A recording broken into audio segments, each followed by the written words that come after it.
tous et bonjour à toutes. Nous sommes là encore au rendez-vous de la 4e voie, la voie des sans-voix.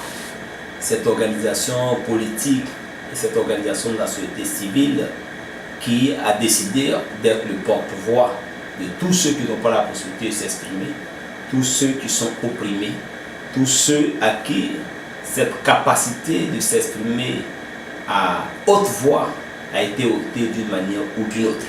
Et le sujet qui nous intéresse aujourd'hui, c'est l'éducation sexuelle à l'école. Cette loi qui a été adoptée et votée en France, on pourrait se dire pourquoi nous ici en Côte d'Ivoire nous sommes intéressés, nous nous intéressons à une telle loi. Nous nous intéressons simplement parce que nous avons remarqué que ce que l'Occident décide pour sa population, pour son peuple, ils amènent d'une manière ou d'une autre les nations africaines, et notamment la Côte d'Ivoire, à suivre.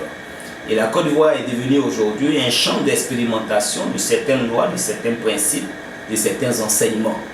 Et donc il est important que, pour vous le démontrer, qu'on fasse un petit rappel historique. Il y a quelques années, il y a 2 décennies derrière, la France a décidé d'expérimenter en Côte d'Ivoire l'école télévisuelle. Et donc, toutes les salles de classe dans les villages, pendant qu'il n'y avait pas d'électricité, il y avait des postes téléviseurs. Et c'est à l'école qu'on suivait, pendant la télé, qu'on suivait les cours et les enseignements. Après plusieurs années, les États se sont rendus compte, la Côte d'Ivoire s'est rendu compte que c'était réellement une éducation au rabais. La Côte d'Ivoire a dû perdre des années, a dû perdre un investissement, et la Côte d'Ivoire a été un champ d'expérimentation, et cela a été un échec total. Nous avons copié pour copier. Et ça, ce n'était pas une bonne chose. Nous avons observé que récemment, il y a quelques années, la loi sur le mariage en Côte d'Ivoire, qui a fait couler beaucoup d'encre et de salive, et qui a même vu le gouvernement dissous, cette loi a été adoptée, votée, et cette loi a dit que l'homme et la femme sont tous deux chefs de famille, ce qui est contraire à nos us et coutumes, ce qui est contraire aux principes et aux lois des 2 grandes religions majoritaires en Côte d'Ivoire, notamment l'islam et le christianisme. Mais la Côte d'Ivoire s'est pliée à cela. Pour quelles raisons, nous ne pouvons vous le dire. Mais une chose est certaine, c'est une loi, un principe qui se fait à l'Occident et que nous avons dû adopter. Il y a encore quelques mois derrière, plusieurs chefs d'État européens ont fait des tournées, des leaders politiques européens ont fait des tournées en Afrique pour encourager, motiver, orienter les pays africains à accepter le principe de l'homosexualité. Ce principe qui en Europe est devenu une activité totalement banale, des penchants totalement que tout le monde accepte, mais pour la culture africaine, pour nous Africains, ça ne passe pas encore.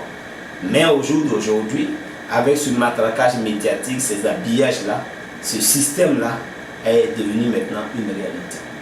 Le mariage gay au jour d'aujourd'hui à l'Occident est devenu également une réalité. Et cela est en train de nous être imposé indirectement.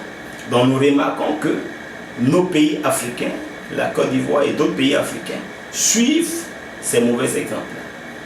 Et quand vous regardez tous ces exemples-là, vous vous rendez compte clairement que cela s'attaque au principe de la famille. Or, l'Africain, l'Ivoirien, la chose fondamentale à laquelle il s'accroche, c'est la famille. En Occident, on a perdu un peu ces repères. Et là, nous commençons à avoir peur. Avec cette loi qui permet l'éducation sexuelle, on le sait à quelle fin en Europe, nous avons peur que cela arrive en Côte d'Ivoire. Nous avons peur que les fondements de la famille en Côte d'Ivoire soient bouleversés par des objectifs purement politiques et politiciens. Et nous voulons interpeller les uns et les autres pour que la Côte d'Ivoire, que l'Afrique ne suive pas ce mauvais exemple. C'est parce qu'en tout cas, c'en est peine.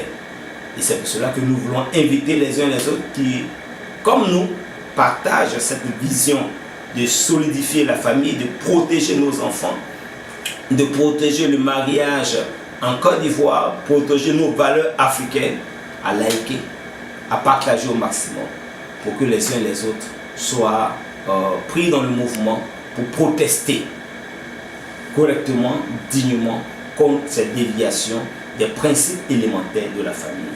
C'était les rendez-vous de la 4e voie, la voie des 100 voix, avec le président Théophile Sekobaza.